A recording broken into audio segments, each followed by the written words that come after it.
Mesdames et messieurs et mesdemoiselles, nous allons aborder un sujet là très important et très sensible.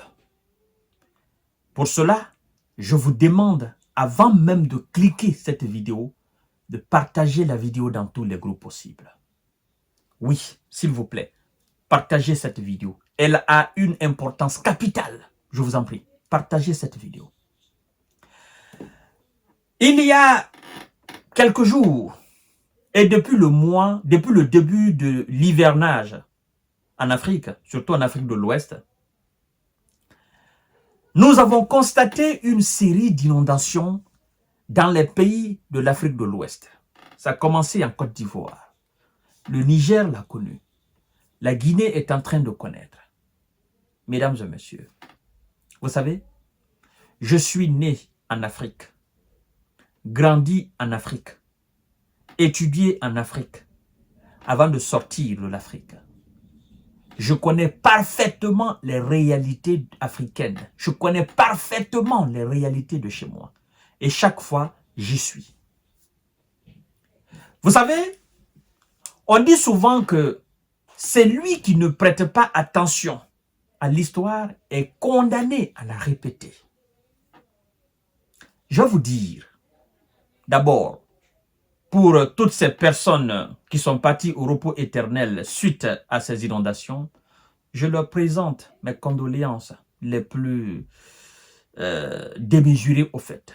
Que l'Éternel des armées les accueille dans son paradis éternel. Mesdames et messieurs et mesdemoiselles. Vous savez, il n'y a pas de hasard dans la vie. S'il vous arrive un malheur, sachez tout simplement que le malheur est le fruit d'un enchaînement d'événements malheureux. Et s'il vous arrive un bonheur dans votre vie, sachez aussi que c'est un enchaînement d'événements malheureux. La finalité d'un enchaînement d'événements heureux, c'est le bonheur. Et la finalité d'un enchaînement d'événements malheureux, c'est le malheur.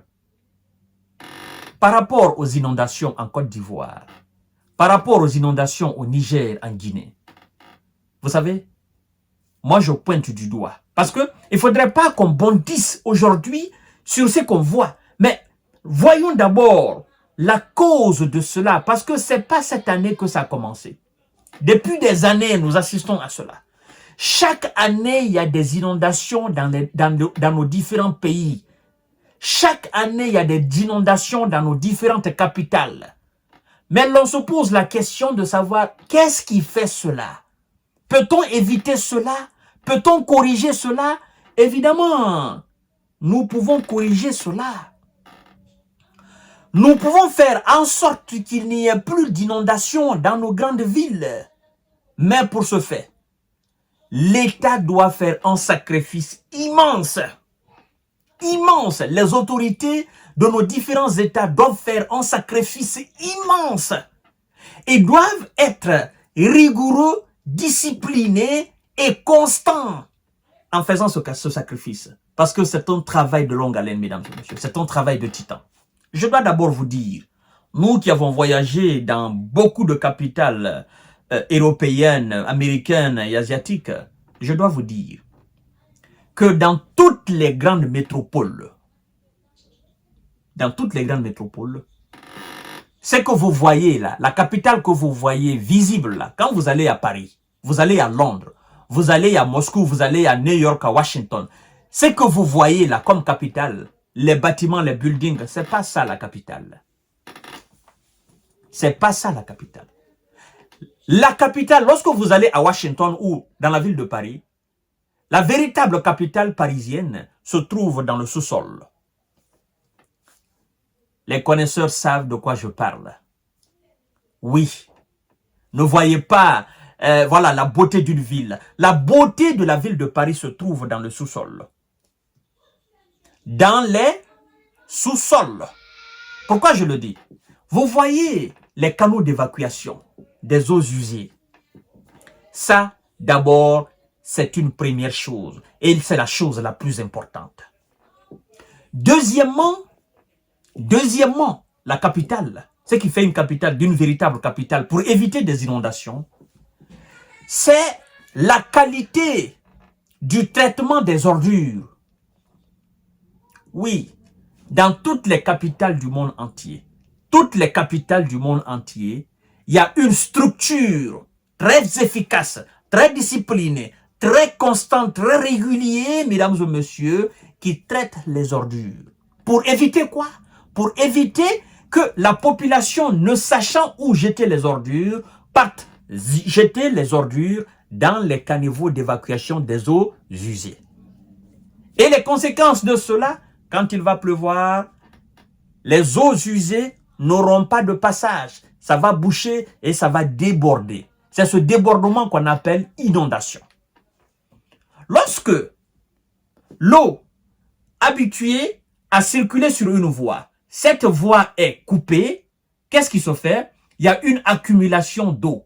Et c'est cette accumulation d'eau avec les fortes pluies, c'est ce qui constitue ce que vous appelez aujourd'hui inondation. Ça part dans toutes les maisons. Mesdames et messieurs, et mesdemoiselles, je viens de toucher 2 points très importants. Le 3e point, qui est un point, je dirais d'abord, 3e et 1er point, c'est la façon dont nos métropoles sont lotissées. Ah, l'urbanisme. Ah ouais, l'urbanisme. Allez-y à Abidjan. Allez-y à Conakry. Allez-y à Niamey. Allez-y à Bamako. Allez-y ou encore à Freetown. Allez-y à Monrovia. Allez-y à Bissau. Allez-y à Nouakchott. Mesdames et messieurs, vous allez voir que les maisons sont construites de façon anarchique. Il y a une anarchie qui ne dit pas son nom dans l'urbanisme de nos métropoles. Il y a des gens dans nos différentes capitales, ils ne peuvent même pas envoyer leur propre voiture dans leur propre cour. Pourquoi? Parce qu'il n'y a pas de voie. Les maisons sont comme ça. Les maisons sont comme ça. Les rues, il n'y a pas de rue, rien n'est lotissé. Quand il pleut, c'est-à-dire, il n'y a même pas de voie pour l'eau. Rien n'est fait de façon réfléchie. Tout est fait de façon irréfléchie. Les villes ne sont pas lotissées. Et les conséquences de cela, même à part les inondations, vous voyez souvent nous avons des coins dans nos différentes capitales où la police ne peut même pas rentrer. La gendarmerie ne peut même pas rentrer pour aller combattre les criminels. Pourquoi? Parce que la ville n'est pas lotissée. Alors, mesdames et messieurs, les canaux d'évacuation d'eau bouchés, par qui?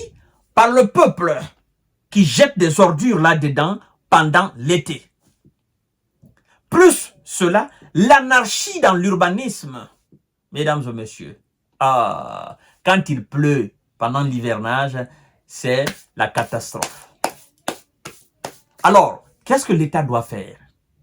D'abord, l'État doit lotisser toutes les grandes villes pour éviter les catastrophes, ce que vous appelez catastrophes.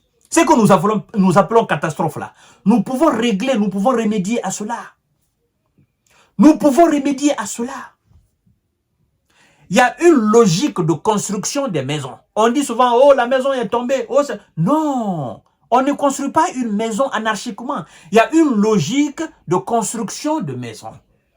Vous voulez construire un immeuble, par exemple, R+4, R+5. Mais regardez d'abord le sol.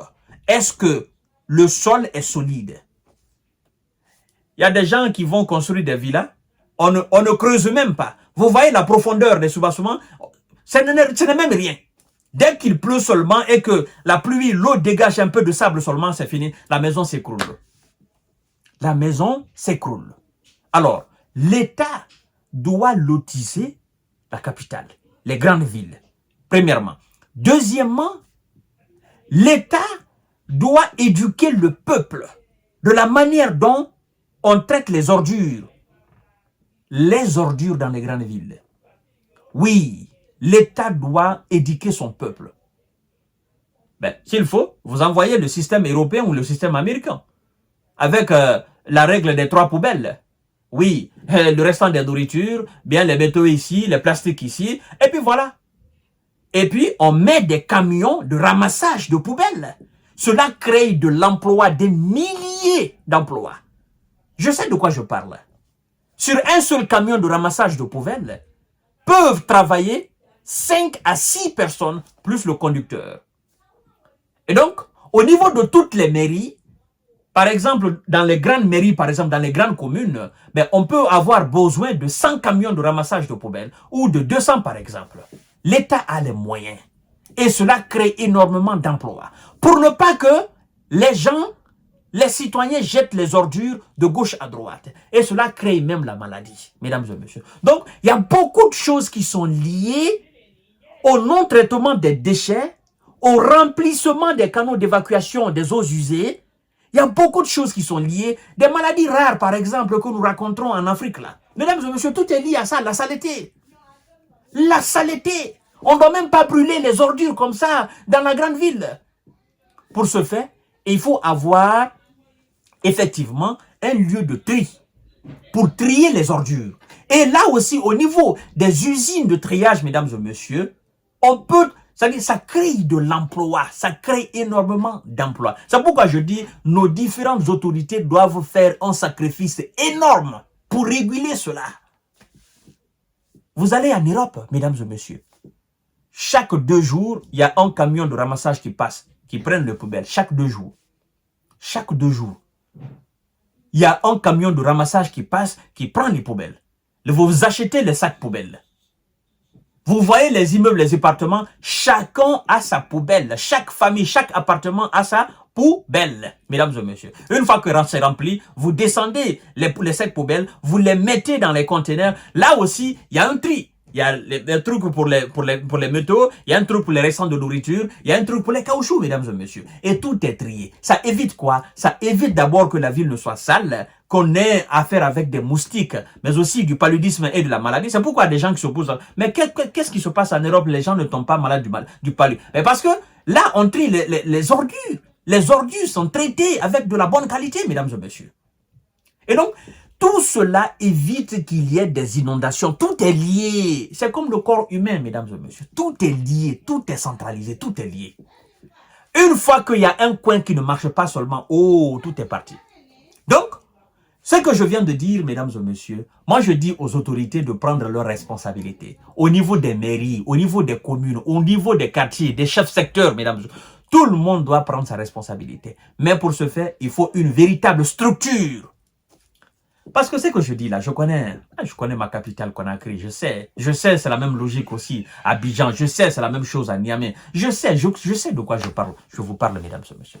Donc, les autorités savent exactement ce qu'ils doivent faire pour éviter des inondations chaque année. Chaque année, c'est des inondations. Si rien n'est fait, l'année prochaine aussi, pendant l'hivernage, on aura l'inondation. Même si rien n'est fait dans 100 ans, dans 1000 ans, on aura les mêmes problèmes en Afrique, avec des inondations, n'est-ce pas, qui vont ramasser des gens. Moi, je vois des images, c'est terrible. Hein? L'eau qui emporte dans son sillage des enfants, des femmes, c'est pas possible. Ça entre dans les maisons, c'est pas possible, c'est misérable ça. Mais tout cela, la faute de l'autorité, mais aussi des citoyens qui jettent souvent des ordures dans les canaux d'évacuation. Et quand c'est comme ça, écoutez, ça paye cher, hein, ça paye cash. Pendant que vous le mettez, vous dites, ah non, l'eau, mais l'eau, ça vient et puis ça va aller dans votre maison. Voilà, mesdames et messieurs, à tout à l'heure pour notre série d'informations.